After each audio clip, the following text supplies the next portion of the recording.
Audio jungle।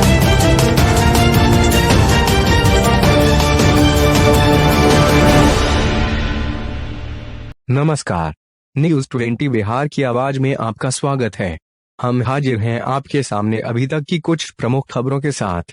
बड़ी खबर बिहार के समस्तीपुर जिला से आ रही है, जहां उजियारपुर थाना क्षेत्र के चंदौली गांव निवासी मजदूर महेंद्र सहनी के पुत्र सुदेश कुमार की संदिग्ध मौत कलकत्ता में हो गई। सोमवार को मृतक का शव जैसे ही चंदौली गांव पहुंचा, मृतक के परिजनों के बीच कोहराम मच गया। घर के लोगों का रो रो कर बुरा हाल हो गया। इसी बीच स्थानीय ग्रामीणों के अलावे मृतक के परिजनों ने शव को दलसिंह सराय विशनपुर पथ के महावीर चौक पर रखकर सड़क यातायात को ठप कर दिया, जिसके कारण यातायात व्यवस्था पूरी तरह चरमरा गई।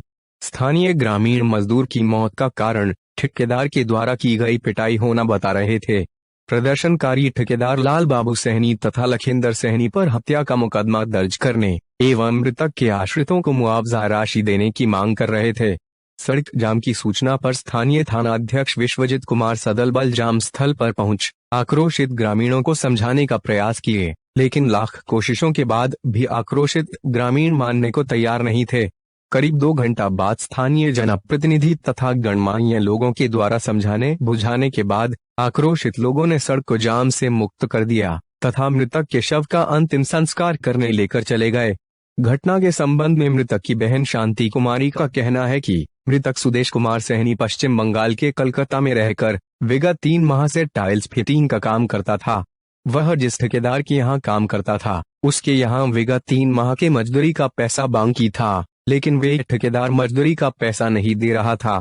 जिसके बाद मृतक ने उसे फोन करके ट्रेन भाड़ा के लिए पैसे का मांग किया था, लेकिन उसके बाद मृतक से उसकी बात नहीं हो पाई। जब उसने ठेकेदार को फोन किया तो उसने बताया कि सुदेश छत से नीचे गिर गया है और इलाज के दौरान उसकी मौत हो गई है। जिसके बाद सोमवार 22 मार्च 2021 को मृतक का शव उजियारपुर थाना क्षेत्र के चंदौली गांव पहुंचते ही मृतक के परिजन तथा स्थानीय ग्रामीणों ने सड़क जाम कर ठेकेदार की गिरफ्तारी की मांग करने लगे।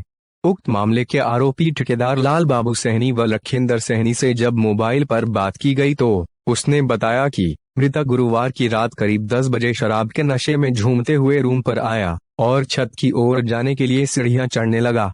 इसी बीच सीढ़ियों से गिरकर वे बेहोश हो गया, जिसे अस्पताल ले जाया गया, जहां अस्पताल पहुंचते ही मृतक उल्टियां करने लगा, जहां इलाज के क्रम में उसकी मौत हो गई। आपको बता दें कि जब कोई व्यक्ति किसी कारणवश जमीन पर गिरकर बेहोश हो जाता है और कुछ देर बाद उल्टी करने लगता है तो मेडिकल साइंस में उसे ब्रेन हेमरेज करना बोलते हैं, जिसमें समय से उपचार न मिले तो उस मरीज की मौत भी हो सकती है। इस घटना में सबसे आश्चर्य की बात तो यह है कि अगर मृतक के साथ मारपीट की गई थी तो इलाज करने वाले डॉक्टरों को पता कैसे नहीं चला। जाहिर सी बात है कि डॉक्टरों को इलाज के वक्त मारपीट जैसा कोई मामला सामने नहीं आया होगा। अगर कोई व्यक्ति शराब पिलाकर किसी को मारता तो फिर उसका शव लेकर पहुंचाने क्यों आता।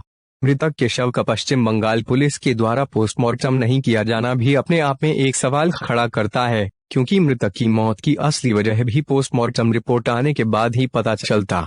अभी तक के लिए बस इतना ही। कुछ देर बाद हम फिर हाजिर होते हैं कुछ अन्य खबरों के साथ। तब तक बने रहिए न्यूज 20 बिहार की आवाज के साथ। नमस्कार।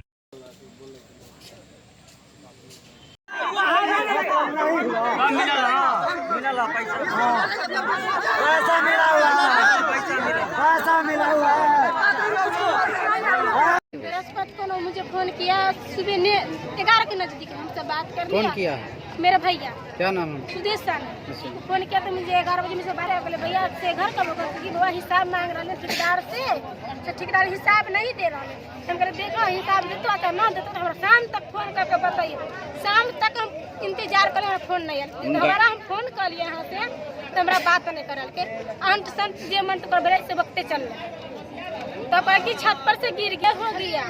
तब छत पर से तो वो पीने खाना इतना खाता इतना पीता है, छत पर से तो नहीं गिर रहा।